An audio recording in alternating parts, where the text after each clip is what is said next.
Okie dokie. So hi, everybody. I'm Verneda, and I used to teach middle school science for a very long time. But I've worked in a lot of different school environments, but my focus has always been around urban science education and specifically how that connects with and includes, or in my vision needs to include, a real lens and perspective of social justice. And then I've always been interested in how we partner with those around us and how we open our classrooms and use our spaces as a way of communicating with the community, both the community of our students that we serve, as well as the communities of educators who bring us new educators. I know that sounds a little jumbled, but I think you'll see. So thinking about the theme of the conference, as Tara and I talked, one of the things that I thought about was, sometimes I come to a conference, I get very excited. I'm like, oh my God, I'm going to change the world. It's all going to be great. I'm going to go back and I'm going to build, right? We're all focused on what do we need to protect? What do we need to save? What do we need to build? And often I get home and then I lose all my steam because there are layers to where and how you might attack change. So maybe it's about going home with all of your excitement. And I don't want to thwart anybody, but I also don't want you to run 90 miles an hour into a wall. So I thought I'd think about a few big questions before we start, or as we start. What is education actually for? What are we doing? Why are we here or there, right? What do adolescents actually need? And then as we are rebuilding, how do we take those two things, those two sets of things, because really it's not one item, right? And build those into the work that we intend to do. Can I ask, with the what is education for, can I get you guys to tell us? Like what is the goal of the education that you do, wherever that is, whomever you provide, whomever you work with?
So I'm reading through your responses. And I posted one. I think it's Guide to Students for the Whole Child.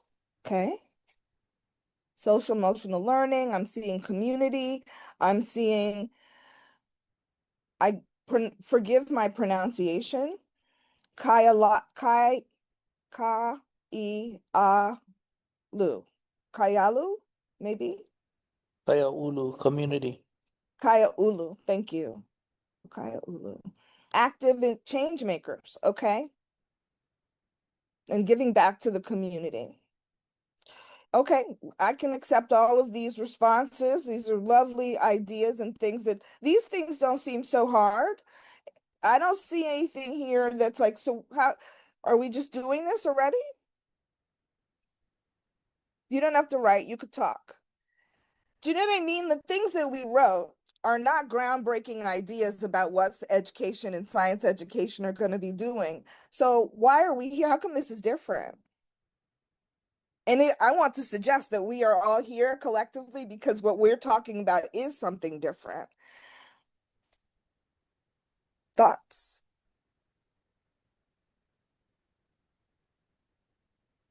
None? No? Do you It's believe that we it are can, meeting, are we doing the descriptions that we've each given for what science education is for? Is that currently taking place? Is that happening for your students or for your audience?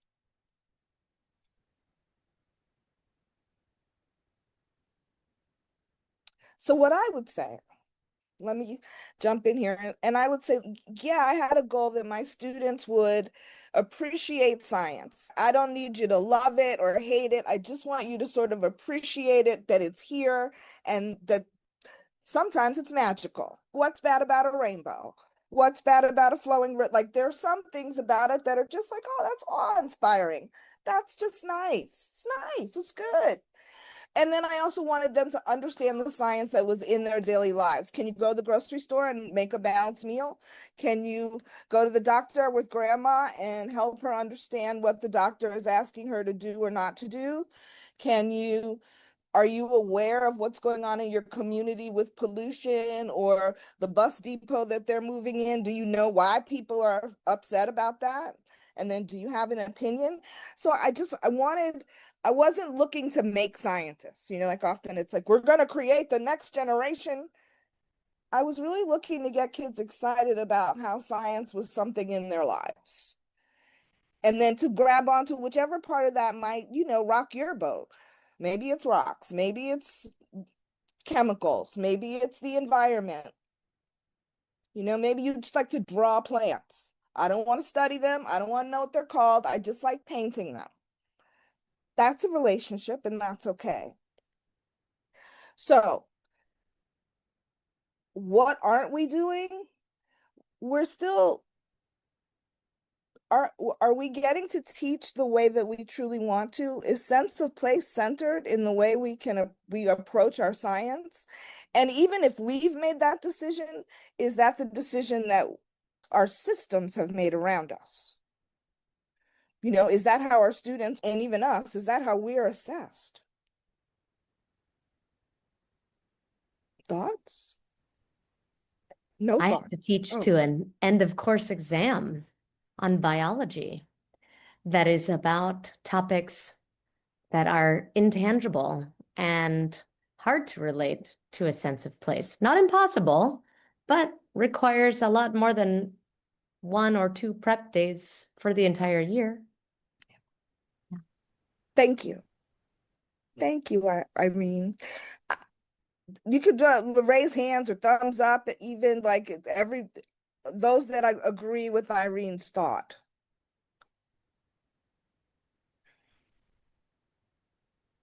Okay. Well, then could I get a different? Oh, lot more. Okay, more. Okay, good. Thank you. So, how do we attack it then? Like, we're not going to change the end of year exam, not tomorrow.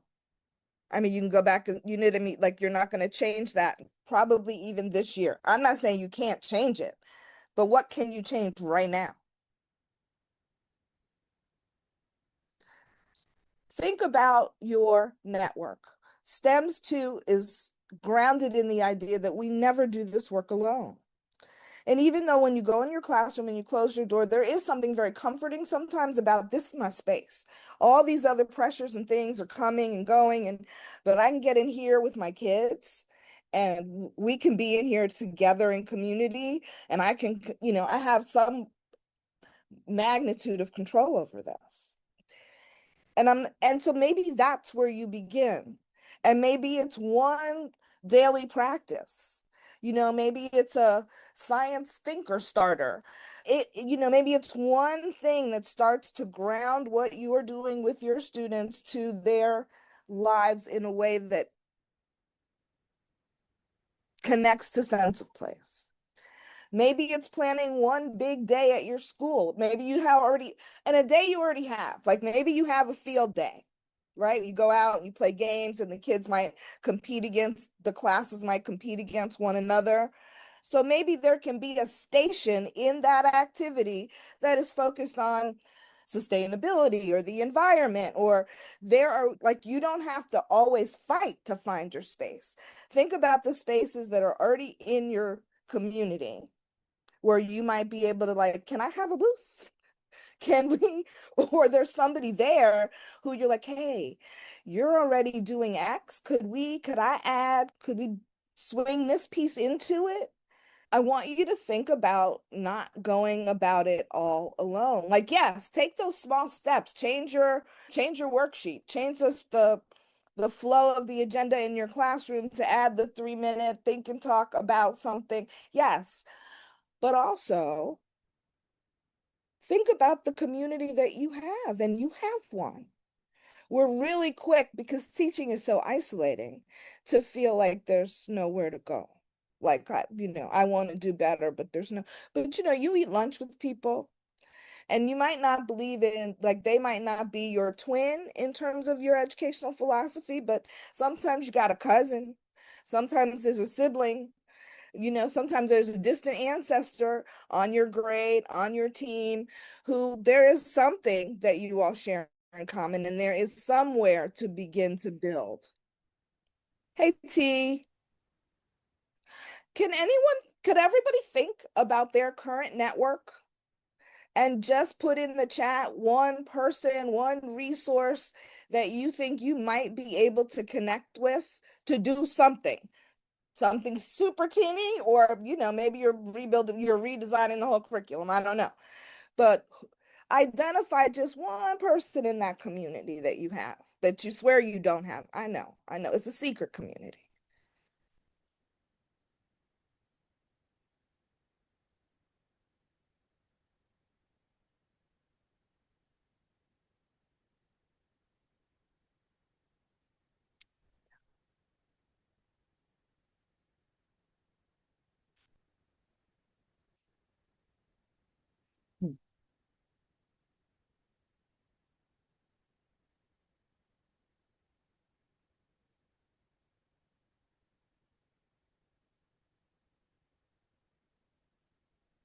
Okay. Oh no, Hoku.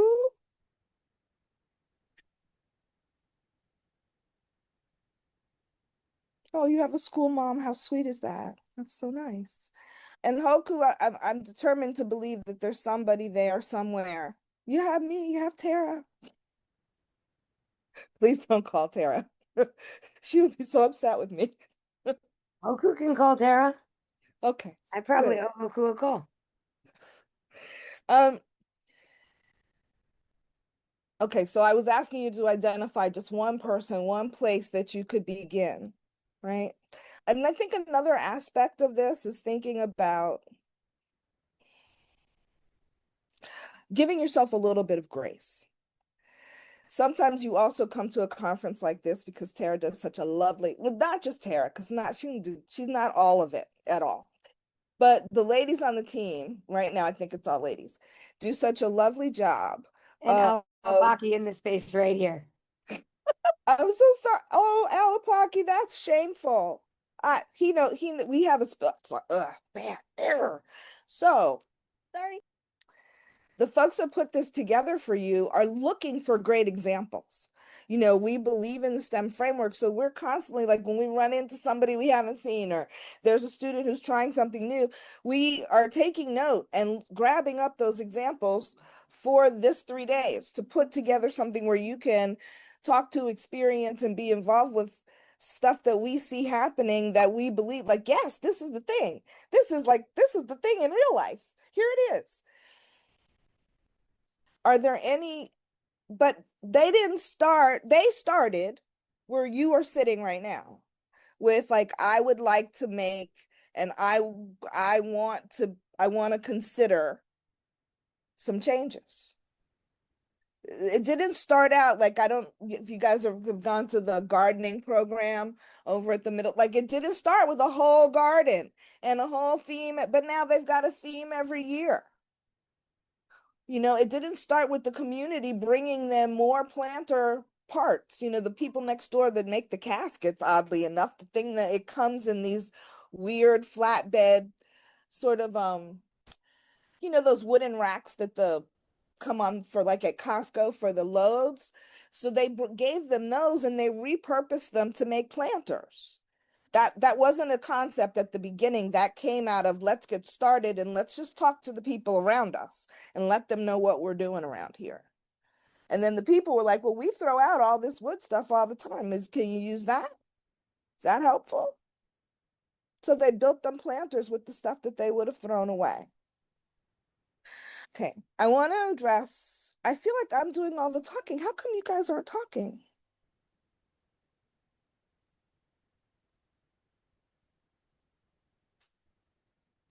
So Jacob, you said you wanted to include, is he still here to include offerings and incorporate sense of place in our education offerings at the Palace? Can you say a little more about that? Yeah, so the stuff we teach about is naturally pretty place-based.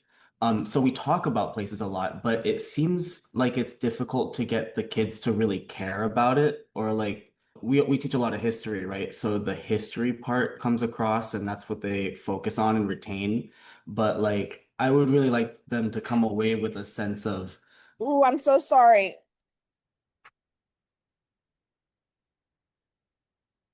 Okay, good. It was quick. I apologize for all the good. big city. You know, it's hard. I would just like to figure out how to have them retain that and have the sense of place be a takeaway, but it's not something that happens just by naming places. Yeah, no. I mean, and because sense of place is so much larger than geography, Exactly. right? Do you ever inquire to the students about what do they care about?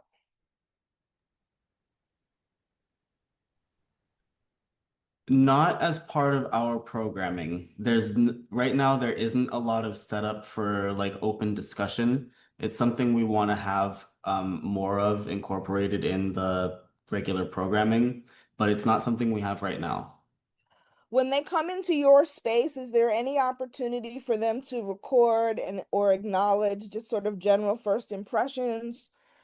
Or even if it was like a sign in, like a big chart paper and a sign in where you write like, today I'm feeling X about this experience. You know what I mean? Where I could say, I don't want to walk in the woods. I don't want to be at the palace. There isn't right now, but we certainly could do that. I mean, sometimes that if students know that they're like somebody at least asked me, nobody even asked me if I thought this was a good idea. Would this help me learn anything? What, and maybe when I'm going, I actually have questions that don't have anything to do with what I'm actually here to learn specifically. But if you would let them get that question into the ethos, maybe Mhm. I'm more connected all day, even thinking that I might get an answer. And Yeah, I'm that not would trying to be dupe kids.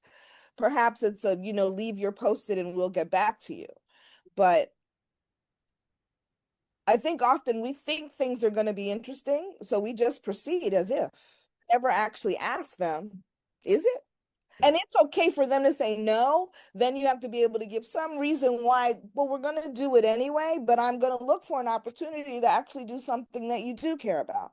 That's a really good idea. And I think that would be pretty easy to implement as part of our regular procedure at the beginning and even at the end of a visit. Yeah, great. And then, the beautiful thing is if you collect that, that's data, right? Hmm. Anecdotal though it may be, the powers that be, that powers that be in your space then have real data for evidence for you to say, I want to make changes.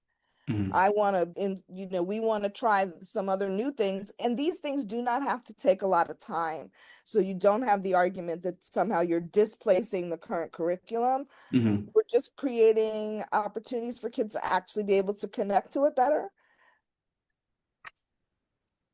Yeah, I actually think that would go over really well. And right now, our curriculum is really up to, we're looking for change. So this would be really easy for us to implement. Nice. Um, Tammy, you said about creating kind, empowered humans. Are there any rewards or acknowledge? Okay, let me say, are there any rewards, and those don't have to be tangible? If I think I'm getting right. in your community for exhibiting those behaviors? Well, what I meant by that was like sometimes they get those pressured, like Irene mentioned, that of course exam, or our students are also taking college classes and they get caught up in all of that. And we're like, listen, at the end of the day, if you guys graduate as kind, caring humans that contribute to your community, we win. So that's just a messaging thing. As far as like tangible reward, I mean, and I'm talking high school kids, so they it's intrinsic. I feel very lucky in the program I'm in. We have a great network. We have to, like, part of the program I'm in, we work with our larger community. But what I realized in your question earlier was we don't tap our families enough. That's an untapped resource for Mhm. probably lots of reasons. For So many that things, could, yeah, it's hard. yeah, and that could also be a way to build in these rewards, like just letting their families know the things, the kind, let's say, or whatever things that they do.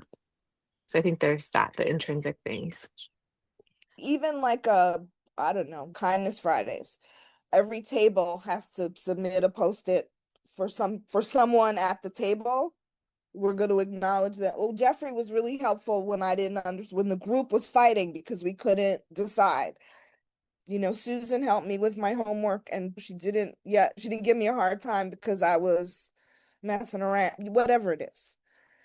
Yeah, I think we do a really good job at that, but I think it remains internal is what you're making me think about. It remains, we're a cohort, right? So it remains within us, and there's power in Spreading somehow it. showcasing that outward more.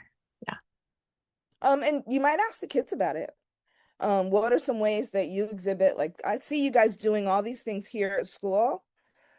Do you do them? I believe, like, you guys are pretty cool. I'm sure you're doing these things that, when you're not here. Can we just brainstorm? What do you guys do? You think that's kind or considerate, and then if people are really doing a lot of that, I want to acknowledge that. How do you think we could do that here in the room so that we can talk about not just how your character matters to me, not just when I'm looking at you, because that's really what this is all about. I want you to grow up to be I hope for you to grow up to be a certain kind of person. And so anytime I can know that that's who you're becoming, I'm very excited and super proud of you. Right. Okay, I want to make sure that I'm addressing, or maybe you guys should start asking me questions. I'm a little lost because I thought you were going to talk more. Somebody asked about active change makers. Who was that? Charlene. Yes. Hi. Hi. How old are these active change makers? They're freshmen. They're 14, 15. Yeah, they're just discovering, I think, their place in the world. It's something I really enjoy about freshmen is that they're just kind of awkward. Like they Yeah, don't really, and still kind of open, right? yeah, Like they're they haven't. open. Yeah, and they really listen, I think, to you. Like as I'm speaking like me, like as their teacher, they internalize a lot of what I tell them and what I teach them, or at least what I try to. Yeah. It's really interesting to see though, like how they interpret change and where they think it's needed the most. And I'm from California, and as we know, there's a lot of things going on in the world, and a lot of my students are in fear of being taken away from their place and from their homes. Mhm. And so I think it's important for me to like advocate for them and to teach them to advocate for themselves in whatever capacity that looks like. Yeah, I hope that made sense. Yes, it does. I mean, and I think there's a way to blend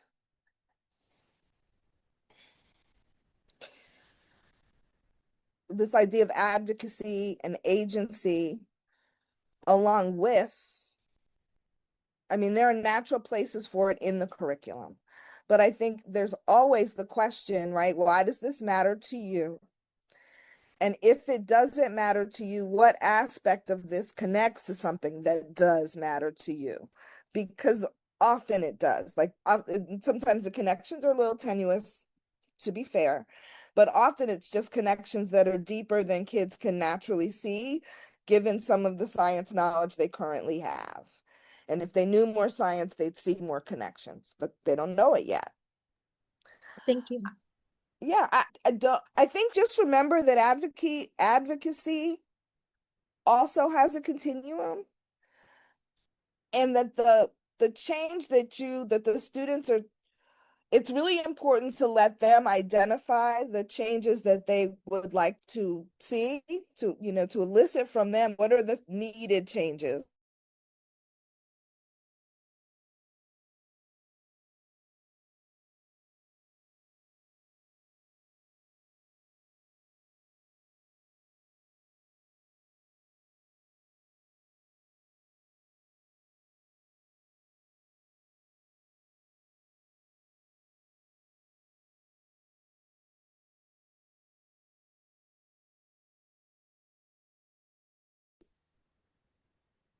Okay, I'm sorry. I will tell it really fast. Years ago, Tara and I taught together at a middle school. We were very excited about our sense of place mini unit. We were going to do community mapping with the students, and then we were thinking about environmental impacts. And so then we ended up doing the whole data collection thing where the kids were standing on the corner and counting how many cars went by. And we're going to tie this to the idea of smoke and asthma rates in our community. And we're going to write to the local congressperson. And so we're doing all this, and one day the kids are just not, they're like there, and literally me and Tara in the room, I don't remember now how many kids, but it was probably 12 or less. And when I tell you we were not having a good day, nobody was focused, nothing good was taking place. And me and Tara just like, we just stop and we're like, what is happening? What is going on? Like, we know what? And we asked the kids, and they're like, well, miss, when we do all this, are we gonna cure asthma? Okay, stop me and Tara dead in our tracks. Like, yeah, no, well, that would be a big fat no. And then they were like, so then what are we doing? You know, they're like, they were 11, right? They don't vote. I don't know what, you know, we thought it was going to be so groundbreaking. We're going to get in the community and change, and the kids are going to speak up. And they were like, yeah, I don't know what you're talking about. And that didn't mean that it was the wrong project, but there were a ton of steps that needed to happen before we got to that. And a lot of stuff that's not science. If you really wanted to take that route, then you have to teach some physics. I'm committed. You have to teach some civics. They have to understand, like, why does the community board person, why would they care? And why would they come and listen to us? And then once they come listen, what would they do? Are they going to cure asthma? Okay, I've shouted long enough. Any last words? Any last questions that I should address?